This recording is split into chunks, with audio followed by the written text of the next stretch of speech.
Hi and welcome to In the Chair. I'm Brenton Garen, your Executive Editor of Westside today. I'm joined by Dustin Plunkett, who is here to talk about the Special Olympics World Games Los Angeles 2015. Dustin, thanks for joining us. Thanks for having me. All right, so let me read your title. You are an LA 2015 board member, Special Olympics International Global Messenger, and a Special Olympics athlete. So plenty to discuss, but let's first start off. When are the Games actually happening? The Games will actually happen July 25th to August 2nd. The opening ceremonies will be at the Memorial Coliseum, and just to see 7,000 athletes marching into that Coliseum. Well, maybe you can give an overview of sort of how large scale is this event going to be? Well, we compare it to the 1984 Olympic Games. It's going to be even bigger for us. We're going to have more countries, same amount of athletes, 25 sports over 9 days. 27 different venues. It's just amazing. We're going to be using a lot of the same venues that they used in the 84 Olympics, but we're doing it with less staff and less amount of money. Maybe if you can talk about your position with the organisation and sort of the planning that's been going into this event since it is so big.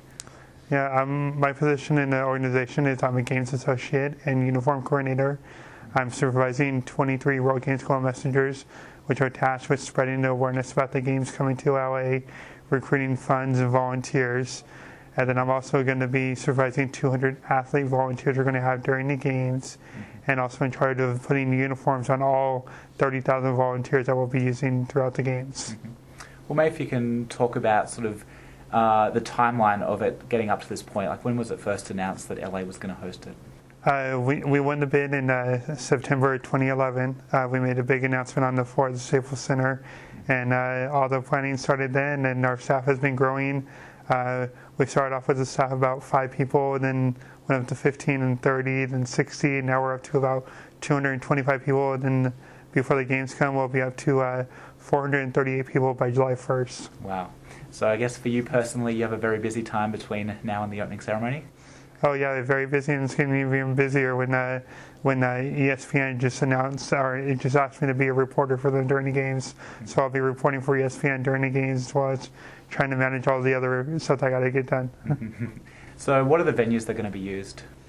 We're going to be using USC, UCLA, Balboa out in Encino, Griffith Park, and then down in Long Beach, and the Convention Center in LA Live. You can talk a little bit about the history of you and the Special Olympics and sort of when you first got involved. Well, in the history of Special Olympics, it was founded by Eunice Kennedy Shriver, started in her backyard in the early 60s. The first games were held in Soldier Field in 68 in Chicago. I joined at the age of 15. It took me about 2 years to decide to join Special Olympics. I was always getting hounded, and then the day I met the athletes, and I realized that this is more of a family and a safe program for me to join, and I just jumped at the opportunity where now I have 4.5 million brothers and sisters with all the athletes that compete in Special Olympics worldwide, and it has just been getting to me and made me into the person I am today. Can you talk about some of the events you've participated in? I participated in basketball, softball, soccer, golf, bocce, bowling, and tennis, and just been incredible how I've grown in each sport and excelled, and now I'm coaching in basketball and softball. So how many games have you been involved in where you've competed? I just stayed locally here, competed at our summer and fall games, but I have got to attend 3 World Games, 2 as a speaker and 1 as an observer, and try to get some feedback on what we can do different for our games here. Okay, so will you be competing this time around at all? No, it's just working behind the scenes, making sure that the athletes have the experience of a lifetime. We'll be back in 15 seconds after this short message from our sponsor.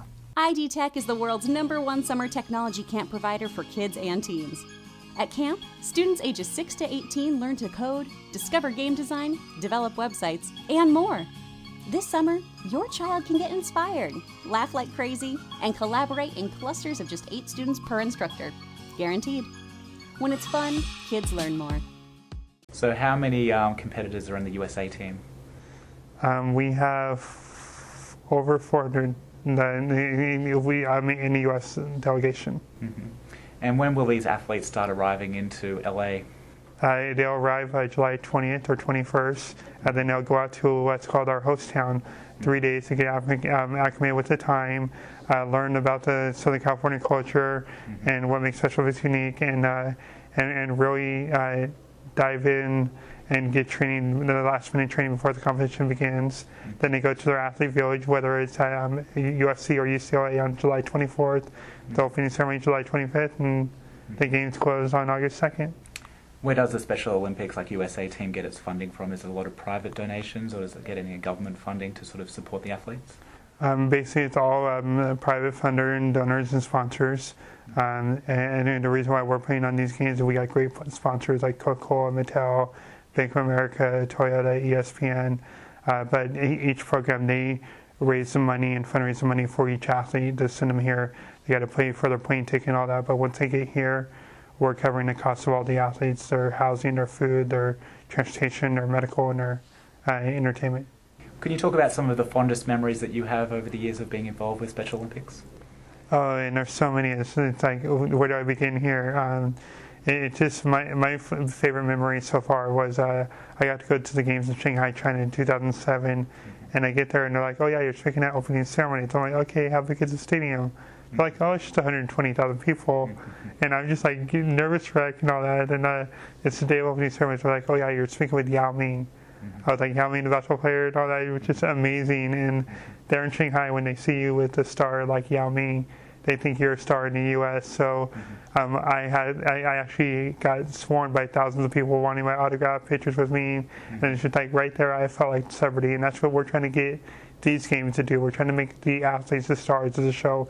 We want them the ones giving autographs and high fives and taking pictures with all the fans in the stands, all the volunteers, and making a good experience for them. So how has the Special Olympics made like a personal impact on your life? It made a dramatic impact on my life 10 years ago. We have a thing called Healthy Athletes Program, and a lot of people don't know that Special Olympics is the largest healthcare provider for people with intellectual disabilities. Through this program, we get free screenings for our eyes, our teeth, our feet, dietary guidance, fitness tests, to make sure that we're the best that we can be. And I went and got my teeth screened by a volunteer dentist 10 years ago. And he said, Dustin, your teeth are in really bad shape, and you need to go get follow-up care right away. And I was lucky enough to have my coach and had me for 2 years about joining this program. And he calls his dentist for me, and I go in and I meet him a week later, and he does x-rays. And he looks at the x-rays, and he comes back in the room a couple minutes later and said, Dustin, brace yourself. I got some bad news for you, but don't worry about it. I know how to fix it. And he goes on to tell me that I have gum cancer forming the upper left side of my mouth. And if it wouldn't have went one more month longer, I wouldn't be alive today, sharing my $1 million smile with millions of people. And tickets available for people to go and watch? The only thing that we're charging tickets for is our opening ceremonies. Those will be going on sale probably by the end of the month. And then all the venues are free of charge, and people can just go and watch. We're encouraging people to go out and fill the stands, because the more people there are in the stands cheering on the athletes will find a whole nother level and a whole nother gear and give it that much more, and more than they ever thought possible. And where can people go for more information? They can go to our website at la2015.org. Fantastic. Well, Dustin, thanks for coming in to chat to us today. We appreciate your time. Thank you. We'll be back next week, so don't forget to check out westsidetoday.com to see who's in the chair. I'm Brenton Garen for Westside TV.